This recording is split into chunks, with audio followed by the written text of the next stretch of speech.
नमस्कार, मैं पी हूँ और आप देख रहे हैं लोकमत राजस्थान। आइए रुक करते हैं आज की खबरों की ओर। मुनीर ने फिर कश्मीर को गले की नस बताया, कहा पाकिस्तान एक अधूरा अंतर्राष्ट्रीय मुद्दा। अमेरिका दौरे पर पहुंचे पाकिस्तानी आर्मी चीफ आसिम मुनीर ने एक बार फिर से कश्मीर को पाकिस्तान के गले की नस बताया है। इससे पहले अप्रैल में भी मुनीर ने ऐसा ही बयान दिया था। उन्होंने कहा था कि कश्मीर हमारी गले की नस था, है और रहेगा। हम इसे कभी नहीं भूलेंगे। मुनीर ने कहा कि कश्मीर भारत का आंतरिक मसला नहीं है, बल्कि एक अधूरा अंतर्राष्ट्रीय मुद्दा है।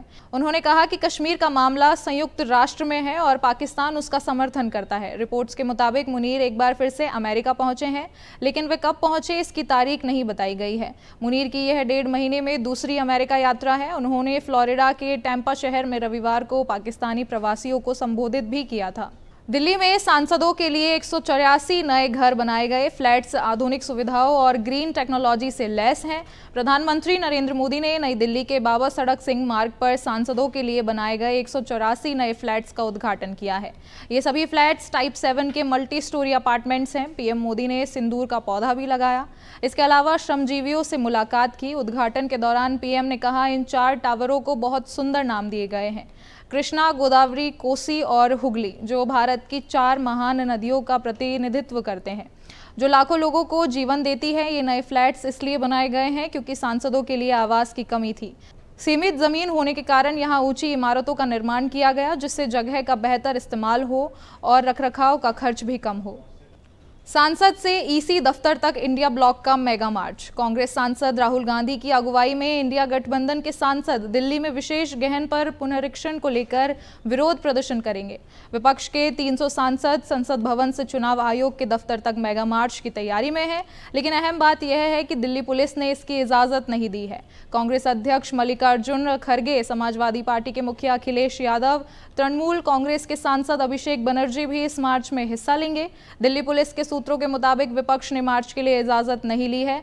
राहुल गांधी ने हाल ही में इलेक्शन कमीशन और भारतीय जनता पार्टी पर गंभीर आरोप लगाए थे। एयर इंडिया फ्लाइट की चेन्नई में इमरजेंसी लैंडिंग। कांग्रेस सांसद बोले, कंपनी झूठ बोल रही है। तिरुवनंतपुरम से दिल्ली आ रही एयर इंडिया फ्लाइट AI 2455 की रविवार रात चेन्नई में इमरजेंसी लैंडिंग कराई गई। एयरलाइंस में तकनीकी गड़बड़ी और खराब मौसम को इसकी वजह बताया है। Air traffic trekking website flight radar choice के अनुसार फ्लाइट ने 8 बजे उड़ान भरी। इसे 10:45 पर दिल्ली पहुंचना था। फ्लाइट में मौजूद कांग्रेस सांसद KC वेणुगोपाल ने एक्स पर लिखा, चेन्नई में जब इमरजेंसी लैंडिंग की पहली कोशिश हुई तो सामने दूसरा प्लेन खड़ा था। पायलट प्लेन को दोबारा हवा में ले गया और दूसरी कोशिश में सुरक्षित लैंडिंग हो सकी। उन्होंने लिखा कि फ्लाइट में कई सांसद और कई अन्य यात्री सवार थे। फ्लाइट हादसे के बिल्कुल करीब पहुंच गई थी। एक बड़ा हादसा टला है। वहीं वेणुगोपाल के दूसरा प्लेन रनवे पर होने की बात से AI ने इनकार किया है। भारतीय नौसेना का अरब सागर में युद्धाभ्यास। आज से पाकिस्तान अपने इलाकों में करेगा फायरिंग ड्रिल। भारत और पाकिस्तान की नौसेनाएं एक ही समय पर अरब सागर में युद्धाभ्यास करेंगी। यह ड्रिल अगले कुछ दिनों तक चलेगी। हालांकि अभी यह जानकारी सामने नहीं आई है कि दोनों देशों में से कौन कौन से युद्धपोत अभ्यास में हिस्सा लेंगे। भारतीय नौसेना के युद्धपोत 11 से 12 अगस्त को अरब सागर में अभ्यास करेंगे। दोनों देशों ने अब अरब सागर में अपनी अपनी सीमाओं में ड्रिल के लिए नोटिस टू एयरमैन जारी कर दिया है।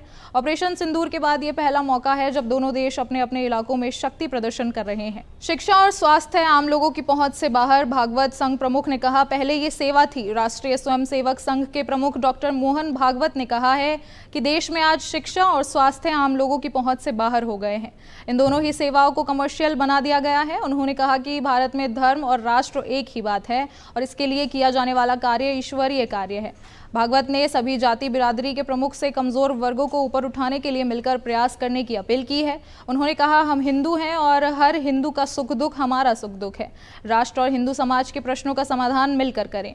कहा है पूर्व उपराष्ट्रपति जगदीप धनखड़, चिट्ठी से मचा सियासी भूचाल। देश के गृह मंत्री अमित शाह के पास एक चिट्ठी पहुंची है जिसको लेकर सियासी भूचाल मच गया है। इस पत्र में यह पूछा गया है कि पूर्व राष्ट्रपति जगदीप धनखड़ कहां हैं। यह पत्र शिवसेना UBT नेता संजय राउत ने अमित शाह को लिखा है। पत्र में संजय राउत ने पूछा है कि हमारे उपराष्ट्रपति जी कहां हैं। इस बारे में कोई जानकारी नहीं मिली है। वह वर्तमान में कहाँ हैं, उनका स्वास्थ्य कैसा है, इन मामलों में कोई स्पष्टता नहीं है। राज्यसभा के कुछ सांसदों ने उनसे संपर्क करने का प्रयास किया है लेकिन असफल रहे हैं। राउत ने अपने एक्स पर भी इस पत्र को शेयर किया है।